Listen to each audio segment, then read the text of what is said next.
ಇನ್ನು ಡಿಕೆ ಶಿವಕುಮಾರ್ಗೆ ಕರಿಬೆಕ್ಕುಗಳ ಕಾಟ ಜಾಸ್ತಿ ಆಗಿದೆ. ಬೆಂಗಳೂರಿನಲ್ಲಿ ವಿಪಕ್ಷ ನಾಯಕ ಆರ್ ಅಶೋಕ್ ಹೇಳಿದ್ದಾರೆ, ಡಿಕೆ ಶಿವಕುಮಾರ್ ಅವರಿಗೆ ಕರಿಬೆಕ್ಕುಗಳ ಕಾಟ ಹೆಚ್ಚಾಗಿದೆ. ಬೆಂಗಳೂರಿನಲ್ಲಿ ವಿಪಕ್ಷ ನಾಯಕ ಆರ್ ಅಶೋಕ್ ಹೇಳಿದ್ದು, ರಾಜ್ಯದಲ್ಲಿ ಆಗ್ತಾ ಇತ್ತು, ಈಗ ದೆಹಲಿ ಮಟ್ಟದಲ್ಲಿ ಆಗ್ತಾ ಇದೆ ಅಂತ. ಡಿಸಿಎಂ ಡಿಕೆ ಶಿವಕುಮಾರ್ ಏಕನಾಥ್ ಶಿಂದೆ ಆಗ್ಬೋದು. ನವೆಂಬರ್ 16ರ ಮುಹೂರ್ತಕ್ಕೆ ಸಂಘರ್ಷ ಶುರುವಾಗಿದೆ. ನಾನು ಹೇಳಿದ್ನಲ್ವ ಅವತ್ತು, ಮ್ಯೂಸಿಕಲ್ ಚೇರು, ವಿಜುವಲ್ ಶೀಟಿ ಎಲ್ಲ, ಅದಕ್ಕೀಗ ಸಂಘರ್ಷ ಸ್ಟಾರ್ಟ್ ಆಗಿದೆ. ನನ್ನ ಟ್ಯಾಲೆಂಟ್ ಉಪಯೋಗ ಮಾಡ್ಕೊಳ್ಳಿ ಅಂತ ಹೇಳಿದ್ದಾರೆ ಅವರು. ದೇಶದ ಮಟ್ಟದಲ್ಲಿ ಸಂಘರ್ಷ ಶುರುವಾಗಿದೆ ಅಂತ ಅಶೋಕ್ ಹೇಳಿದ್ದಾರೆ. ದಿನ ಕರ್ನಾಟಕದಲ್ಲಿ ಕರಿಬೆಕ್ಕುಗಳ ಕಾಟ ಇತ್ತು.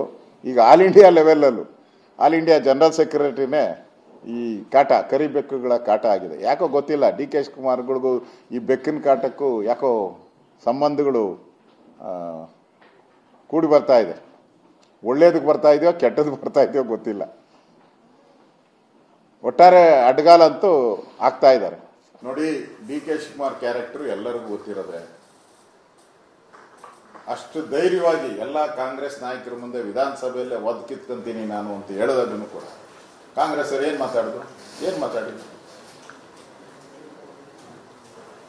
ಅದರಿಂದ ಕಾಂಗ್ರೆಸ್ ಅಲ್ಲಿರುವಂತ ಈ ಗುಂಪುಗಾರಿಕೆ ಆಲ್ ಇಂಡಿಯಾ ಲೆವೆಲ್ ಅಲ್ಲೇ ಹೊರಬರ್ತಾ ಇದೆ.